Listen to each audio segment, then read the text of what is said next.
This channel does not promote any violent, harmful, or illegal activity. মতুয়াদের নিয়ে অপমাননাকর মন্তব্যের অভিযোগে মহুয়ার বিরুদ্ধে নিঃশর্ত ক্ষমা না চাইলে বিকল্প পদক্ষেপের হুঁশিয়ারি মমতা বালা ঠাকুরের অল ইন্ডিয়া মতুয়া মহাসংঘের। বিষয়টি মুখ্যমন্ত্রীকে জানানোর হুঁশিয়ারি অল ইন্ডিয়া মতুয়া মহাসংঘের সাধারণ সম্পাদক সুকেশ চৌধুরীর। ভাতা কারো ব্যক্তিগত নয়, মতুয়ারা অপমানের বিচার করবেন, সুর চড়িয়েছেন শান্তনু ঠাকুর। কৃষ্ণনগরের কোনো একটা কর্মী সভায় তিনি মতুয়াদের সম্পর্কে যে বক্তব্য করেছেন তার তীব্র নিন্দা আমরা করছি মতুয়া মহাসংঘের পক্ষ থেকে। ভাতা কিন্তু শুধু মতুয়া নমশূদ্র তপশিলীরা পায় না, সকল সম্প্রদায়ের জাতি ধর্ম বর্ণ নির্বিশেষে মুখ্যমন্ত্রী বিভিন্ন সরকারি প্রকল্প তৈরি করেছেন মানুষকে সুবিধা দেওয়ার জন্য। আর এটা তো কোনো ব্যক্তিগত বা উদ্যোগে ভাতাটা না, এটা সরকারি প্রকল্প এবং সব ধর্মের বর্ণের সম্প্রদায়ের মানুষ পায়। কিন্তু সেক্ষেত্রে তো কিছু বলা হয় না। কিন্তু মতুয়া তপশিলী নমশূদ্র বলে মহুয়া মিত্র যে কথা বলেছে তার তীব্র নিন্দা করছি এবং মহুয়া মিত্র যদি নিঃশর্ত ক্ষমা না চায় তাহলে আগামী দিনে মতুয়া মহাসংঘ থেকে সিদ্ধান্ত হবে মতুয়া মহাসংঘের আগামী দিনে কি পদক্ষেপ হবে।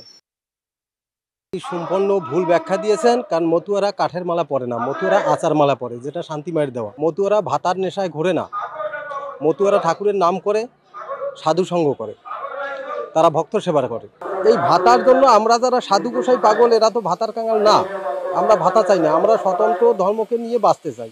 এটা অবশ্যই আমাদের জন্য অপমান, এবং এই অপমানের জন্য আমরা অবশ্যই আন্দোলনে যেতে পারি। এটা সমস্ত মতুয়া ভক্তদের সঙ্গে এই ব্যাপার নিয়ে আলোচনা চলছে। যদি আমরা সবাই একসাথে সামিল হতে পারি তাহলে অবশ্যই এটার বিরুদ্ধে আন্দোলন করা হবে। মহুয়া মিত্র নন মতুয়া কমিউনিটির একটা মহিলা, মতুয়াদের সম্পর্কে যে সমস্ত কথাবার্তা বলছে এটা অপমানজনক। মতুয়ারা এর বিচার করবে, এবং ও যে প্রমাণ করে দিয়েছে মতুয়া সম্প্রদায়ের মানুষ টিএমসির সাথে নেই, তার কারণ হচ্ছে ওদের এই অধ্যত্ব। এই অধ্যত্বের কারণেই ওদের সঙ্গে টিএমসি নেই, টিএমসির সঙ্গে মতুয়ারা নেই। 85 থেকে 90% মতুয়াই বিজেপিতে ভোট দেয় এবং আগামীতেও দেবে। আর যে ভাতাটা দেওয়া হচ্ছে সে ভাতাটা সরকারের ভাতা। কলকাতাকে বলা হয় দেশের কালচারাল ক্যাপিটাল, আর বাংলা পরিচিত মুক্ত চিন্তার মাটি হিসেবে। কিন্তু সেই বাংলাতেই জাভেদ আখতারের অনুষ্ঠান বাতিল। কলকাতার মাথা নোয়ালো চাপের কাছে কি? গত কয়েকদিন থেকে এই পোস্টারগুলো দেখা যাচ্ছিল গোটা শহর জুড়ে। পশ্চিমবঙ্গ উর্দু একাডেমির অনুষ্ঠান, একাধিক আমন্ত্রিতের সঙ্গে জলজল করছিল তার নামটাও, জাভেদ আখতার। কিন্তু সোমবার সন্ধে কলা মন্দিরে গিয়ে দেখা গেল অন্য ছবি। আমি এই মুহূর্তে যেখানে দাঁড়িয়ে রয়েছি, আমার পেছনেই কলা মন্দির। এখানেই সোমবার সন্ধ্যা 7টা থেকে হওয়ার কথা ছিল অনুষ্ঠান, আর সেই মতো সময় দিন সব কিছু উল্লেখ করে ছাপানো হয়েছিল পোস্টার ব্যানার। কিন্তু যেটা দেখা যাচ্ছে যে কলা মন্দির চত্বর সম্পূর্ণরূপে ফাঁকা, আসেননি জাভেদ আখতার। পশ্চিমবঙ্গ উর্দু একাডেমির যে অনুষ্ঠান, সেই অনুষ্ঠান হচ্ছে না। কিন্তু কেন অনুষ্ঠান বাতিল হলো? প্রশ্নটা সহজ হলেও উত্তরটা বেশ কঠিন। কট্টরপন্থীদের রোষে কি মাথা ঝোঁকালো রাজ্য সরকার? উর্দু একাডেমির অনুষ্ঠানে জাভেদ আখতারকে আমন্ত্রণ জানানোয় জামিয়াতে উলেমায়ে হিন্দ সহ বেশ কয়েকটি কট্টরপন্থী সংগঠন বিরোধিতা শুরু করে।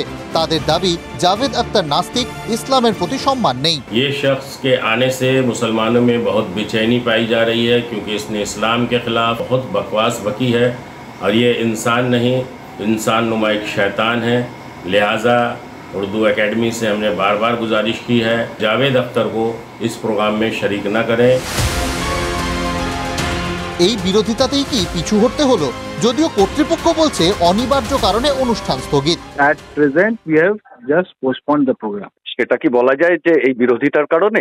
Due to unavoidable circumstances. আমাদের অফিশিয়াল যে আছে, due to unavoidable circumstances we have just postponed the program and new dates will be announced soon. 2016 শিবসেনার আপত্তিতে মুম্বাইয়ে অনুষ্ঠান করতে পারেননি গজল সম্রাট গুলাম আলী। রাজ্যের উদ্যোগে সেই অনুষ্ঠান হয় নেতাজি ইন্ডোরে। 2016তেই টি-20 বিশ্বকাপে ভারত পাকিস্তান ম্যাচ ধর্মশালায় আয়োজন করা যায়নি, সেই ম্যাচও আয়োজন করে ইডেন গার্ডেন্স। গান, বাজনা, নাটক, সিনেমা থেকে খেলাধুলো, কলকাতা বারবার দুহাত তুলে গোটা বিশ্বকে সাদরে আমন্ত্রণ জানিয়েছে। ইতিহাসের পাতা তার সাক্ষ্য বহন করে। কিন্তু এই শহরে দেশেরই এক সুযোগ্য সন্তান অনুষ্ঠান করতে পারলেন না। এই রাজ্য সরকার নিজেই কট্টরপন্থী, ভোট ব্যাংক, ধর্মীয় পরিচিতি ইত্যাদি দেখে হয়। স্বাভাবিকভাবে এই সরকার নামেই তৃণমূল কংগ্রেস, কার্যত মুসলিম লীগ 2। জমিয়ত উলামায়ে হিন্দ যথেষ্ট পুরাতন একটা সংগঠন। যখন ক্রাইসিস হয়েছে, জমিয়ত উলামায়ে হিন্দ থেকে শুরু করে জমিয়ত উলামায়ে বাংলা আসাম দেশের পাশে দাঁড়িয়েছে, জনগণের পাশে দাঁড়িয়েছে। এটা আমাদের মাথায় রাখতে হবে। বিতর্ক তুঙ্গে কট্টরপন্থীদের চাপের কাছেই কি মাথা নোয়াতে হলো কালচারাল ক্যাপিটাল অফ ইন্ডিয়াকে? সুপ্রিয় গুহর রিপোর্ট, TV9 বাংলা।